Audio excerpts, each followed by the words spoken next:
Hello, today I'm going to show you how to calculate running total with dates in Power BI. For this demo, I have some sample data set in Excel. Let me quickly move to Excel. As you can see here in the column A, I have the order date and column B, the sales volume.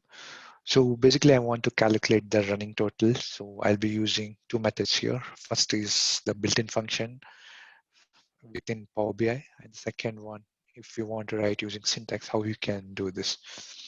So now let me quickly load this data into Power BI.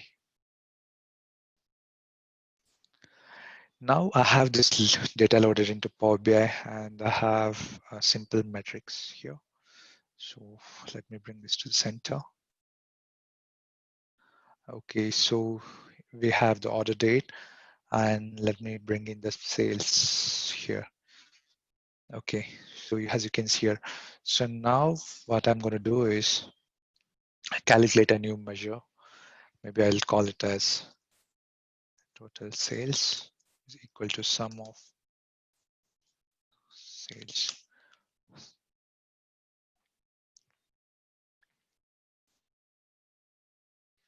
Okay, so I can remove this and use this one here, total sales.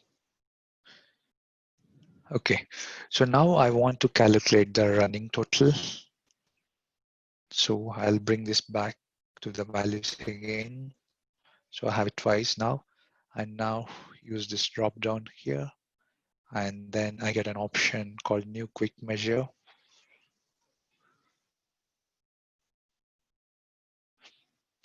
And within the quick measure, I can see a drop down here, select a calculation. So I'm going to use the built-in function running total, and I need this by order date. So I'll be using this order date. If you have months, you need to drag and drop the months here from this field. You just need to drag and drop it here.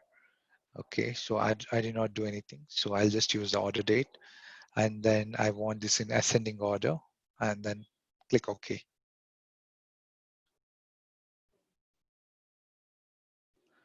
Okay, as you can see, I have the running total now. So 50 plus 100, 150, 150 plus 150 gives me 300, 300 plus 200 gives me 500. So this is working as expected. This is one of the simplest way to use the built-in function that comes with Power BI.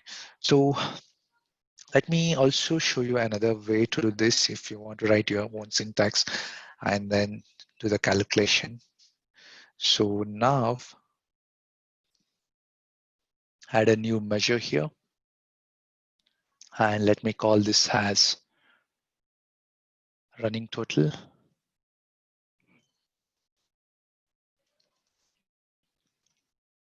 underscore total equal to, I need to use the calculate function. Calculate, I want to calculate the total sales. So I'll use the total sales, and then I'll be using the filter function. I want this to be calculated on the entire table, all, and then I need to use the column order date because I need to do this calculation at the order date level, so record by record, and then expression. So I need to calculate, I need to give a condition here. So let's say when the order date is 1/1/2020, I need to get this 50 as a total.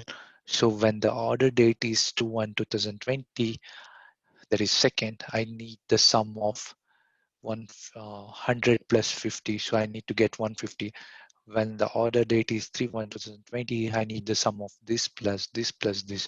So I'll be using a max function so that the calculation happens at a record by record level. So now what I'm going to do is use the order date,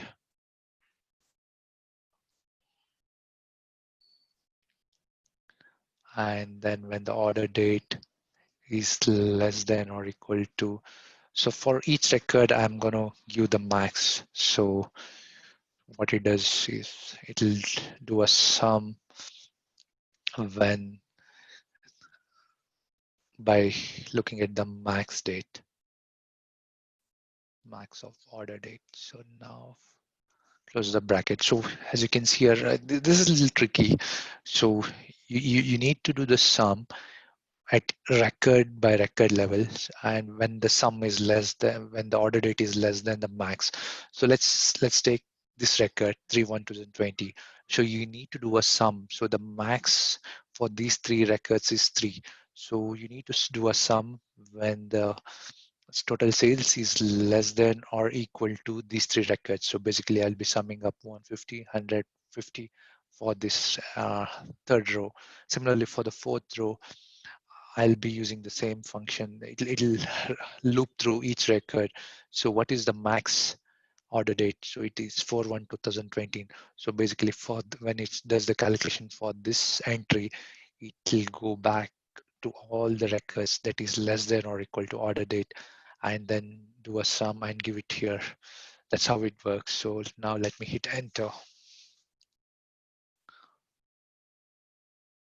So now if I drag and drop this here, I should be getting the same results as you can see here. So you can see running total.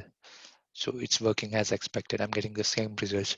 These are the two simplest ways to do. There are like other ways to do.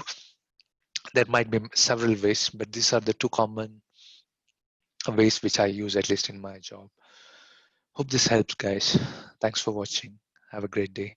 I'll come up with another video on how to use the running total, how to calculate the running total when you don't have dates. Let's say you have something like a text values, let's say different names, right?